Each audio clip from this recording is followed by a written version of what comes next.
लड़की की बात करते हैं तो वो लड़की सबसे ज़्यादा सुरक्षित अपने घर में ही रह सकती है, क्योंकि हम बाहर देखते हैं कि आजकल ऐसे बहुत से मामले सुनने को मिल जाते हैं जिसमें कि लड़कियों के साथ बहुत ही गलत किया जाता है।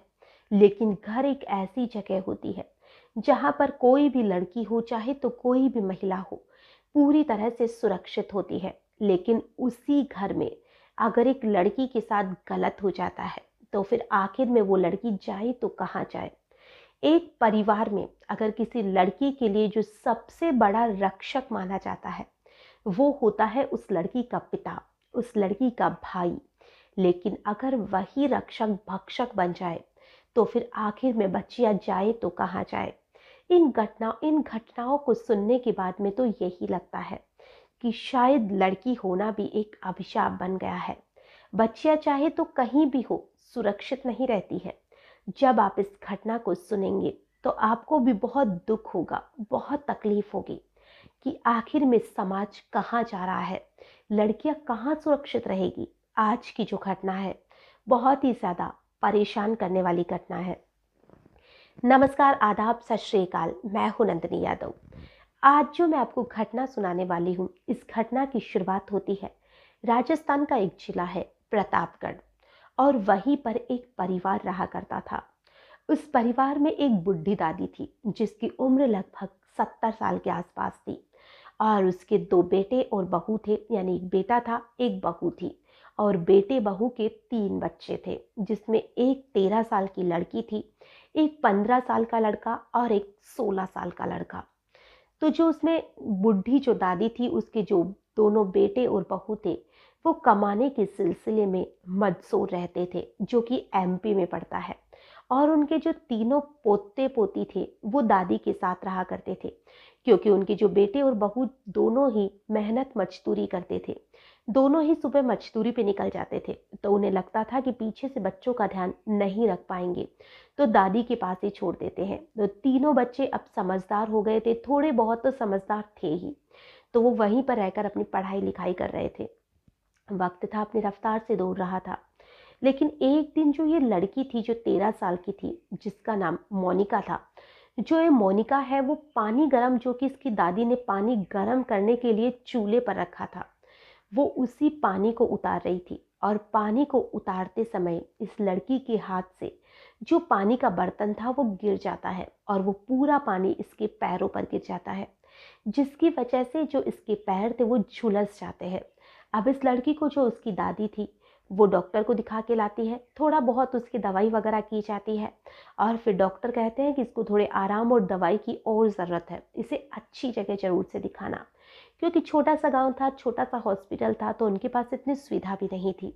तो अब जो उसकी दादी थी वो उसके पिता को फ़ोन करती है और सारी बात बताती है। तो उसके जो पिता थे शाम को घर आते हैं और सुबह ही मोनिका को लेकर अपने साथ मंदसौर निकल जाते हैं। वो वहीं के हॉस्पिटल जो था उसमें उस बच्ची को दिखाते हैं, और उस हॉस्पिटल में दिखाने के बाद में जो भी डॉक्टर उसका इलाज कर रहा था उसकी नज़र उस लड़की के पेट के ऊपर पड़ती है। हालांकि जो लड़की थी थोड़ी सी हेल्दी थी, थोड़ी सी मोटी थी, लेकिन फिर भी उसका जो पेट था वो तो साफ ही नजर आ रहा था। डॉक्टर उसके पेट की तरफ देखकर उसके माता पिता से कहते हैं कि क्या आपकी बेटी की शादी हो गई है। वो कहते हैं कि नहीं। तो कि क्या इसके पेट में कोई बीमारी है। वो बोलते हैं ऐसा भी कुछ नहीं है। तो फिर वो एक महिला डॉक्टर को बुलाते हैं और उस लड़की का चेकअप करवाया जाता है। तो पता चलता है कि वो 5 महीने की गर्भवती है। सुनने के बाद में जो उसके माता पिता थे वो खुद हैरान थे कि ऐसा कैसे हो सकता है। उन्हें तो यही लग रहा था कि उनको जो बेटी है वो थोड़ी हेल्दी है, इसलिए हो सकता है थोड़ा पेट बाहर आ गया होगा। लेकिन वास्तव में वो माता पिता भी बड़े अजीब थे, जिनकी अपनी बेटी पर इतने समय तक नजर ही नहीं पड़ती है। तो अब जो डॉक्टर थी वो पुलिस को फ़ोन करती है। पुलिस भी मौके पर पहुंच जाती है, और जो पुलिस थी वो उस लड़की से पूछताछ करती है कि तुम्हारे साथ क्या किसी ने गलत किया था। वो लड़की कुछ भी नहीं बता पाती है। पुलिस 2 दिन तक पूछताछ करती है, लेकिन वो लड़की फिर भी चुप रहती है। अब जो भी आसपास के लोग थे सभी से पूछताछ की जाती है कि ये लड़की घर से बाहर कहाँ जाती थी।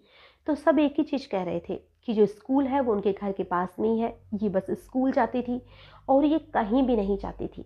अब स्कूल में भी इस लड़की के लिए ऐसा कुछ नहीं सुना था कि इसका कोई बॉयफ्रेंड वगैरह या कुछ हो। लड़की बहुत ही सीधी सादी लड़की थी, तो ऐसा कुछ भी नहीं था। अब पुलिस के लिए ये था कि अब कैसे उसको ढूंढा जाए जिसने कि इस लड़की के साथ गलत किया है। तो जो पुलिस वाले थे, जो जो भी उसके घर में आते थे, उन सभी व्यक्तियों को टारगेट करते हैं। अब पहले तो वो इसी चीज में थे कि उस लड़की की जो डिलीवरी है वो हो जाए, साथ में वो उन लोगों को ढूंढने में भी लगे हुए थे। और उस लड़की को 5 महीना तो पूरा हो चुका था और उसकी 8वें महीने में डिलीवरी हो जाती है। जो पुलिस थी काफ़ी लोगों से पूछताछ करती है, लेकिन कोई भी उस चीज़ की हाँ नहीं भरता है कि किसी ने कुछ देखा भी होगा। लड़की कुछ बोलने को तैयार नहीं थी। पुलिस के पास अब कोई भी सबूत नहीं था जिससे कि उस व्यक्ति को ढूंढ सके। लड़की से बहुत बार पूछताछ की, दादी से पूछा, माता पिता से पूछा, लेकिन सब लोग चुप थे। जब लड़की की 8वें महीने में ही डिलीवरी हो जाती है तो 2 महीने तक पुलिस इंतजार करती है कि अब हमारे पास बच्चे का डीएनए करवाने के अलावा कोई भी रास्ता नहीं है। तो जो पुलिस थी वो डीएनए करवाती है और उस घर में लगभग 8 लोगों को आना जाना था जो कि उनके रिश्तेदार थे या पड़ोसी थे।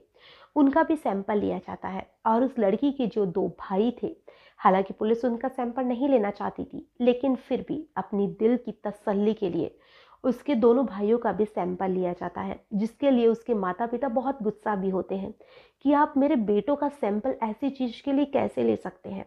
लेकिन फिर भी पुलिस अपना काम करती है और इस सारी चीज़ों में 10 लोगों के सैंपल लेने के बाद में जो डीएनए था वो उसी के छोटे भाई से मैच कर जाता है। यानी कि उस लड़की का जो 15 साल का भाई था, छोटा वाला, उसी से उस बच्चे का डीएनए मैच कर जाता है और उसके बेटा पैदा हो चुका था। जब उस लड़के से उसकी बहन के बच्चे का डीएनए मैच करता है तो सभी के लिए बहुत ही ज़्यादा अफसोस की बात थी। हर इंसान बहुत हैरान था, हर इंसान बहुत परेशान था कि आखिर में लोगों को हो क्या गया है। अब जो उसका भाई था उसे पुलिस अरेस्ट करती है और अब जो पुलिस थी वो हवा में ही तीर मारती है और उसका जो बड़ा वाला भाई था उसे भी पुलिस कहती है कि तुमने भी इसके साथ कितना गलत किया है, वो भी इस डीएनए में आ चुका है। हालांकि जो लड़का था गांव में रहता था, इतना नहीं समझता था कि डीएनए में ऐसा कुछ भी नहीं आता है, लेकिन फिर भी पुलिस ने कहा कि तुम दोनों भाइयों का ही डीएनए इस बच्चे से मैच हो रहा है। जो लड़का था वो घबरा जाता है और वो भी एक्सेप्ट कर लेता है कि हाँ, मैंने भी इसके साथ गलत किया था और वो काफ़ी समय से कर रहा था। और अब जब उस लड़की को पूछा गया कि अब तो तुम्हारे भाइयों को पकड़ भी लिया है, अब तुम बताओगी कि कब से तुम्हारे साथ ऐसी गंदी हरकतें कर रहे हैं, तो वो लड़की कहती है कि लगभग 2 साल से मेरे दोनों भाई मेरे साथ ऐसे कर रहे हैं और मैंने जब मना किया तो इन्होंने कहा कि ऐसा तो करते ही है, सभी लोग करते हैं, सबके भाई ही ऐसे ही होते हैं। तो वो लड़की चुप रहती है। हालांकि ये उस लड़की की बहुत बड़ी बेवकूफ़ी थी कि वो चुप थी, और उससे भी बड़ी बेवकूफ़ी या उससे भी बड़ी बेशर्मी उसके भाइयों की थी जिन्होंने अपनी सगी बहन को भी नहीं छोड़ा। और बहन तो सगी हो या किसी की भी बहन हो, अगर तुम उसके साथ गलत कर रहे हो तो तुम्हारे जैसा बेशरम इंसान शायद इस दुनिया में कोई भी नहीं है। उन दोनों भाइयों को बाल सुधार गृह भेज दिया गया है, लेकिन उन दोनों की हरकतें तो ऐसी है कि उनको बाल सुधार गृह नहीं, सीधा उन्हें फांसी देनी चाहिए। लेकिन हमारे देश का जो कानून है वो ही ऐसा है जिसमें कि उन दोनों को बाल सुधार गृह भेजा गया है। कुछ समय के बाद में वो वहाँ से छूटकर फिर से बाहर आकर एक आम जिंदगी जीने लग जाएंगे। लेकिन जिंदगी तो इस लड़की की खराब हुई है जिसके एक बेटा हो चुका है। कौन अपनाएगा इसके बेटी को, कौन इस लड़की को अपनाएगा, कौन इस लड़की से शादी करेगा? बहुत से सवाल लोगों के जहन में है, लेकिन जवाब किसी के पास भी नहीं है। आज की जो घटना है इसे सुनाने का हमारा उद्देश्य ना किसी को परेशान करना है, ना किसी का भी दिल दुखाना है। हमारा उद्देश्य बस इतना सा है कि मेहरबानी करके रिश्तों को तो बख्श दीजिए। बाहर की दुनिया में तो लोग गलत करते हैं, वो करते ही हैं। अब तो अपने घर में भी ऐसी शर्मिंदगी भरी हरकतें करने लग गए हैं।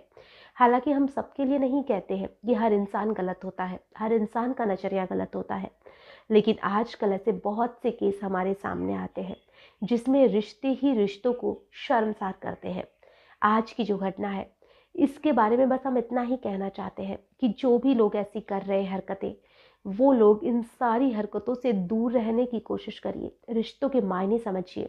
जो रिश्ता आपने भगवान ने बना के भेजा है उस रिश्ते की कद्र करिए, तभी समाज को एक अच्छी सीख मिल पाएगी। आज के लिए बस इतना ही, फिर मिलेंगे किसी नई घटना में। तब तक के लिए नमस्कार।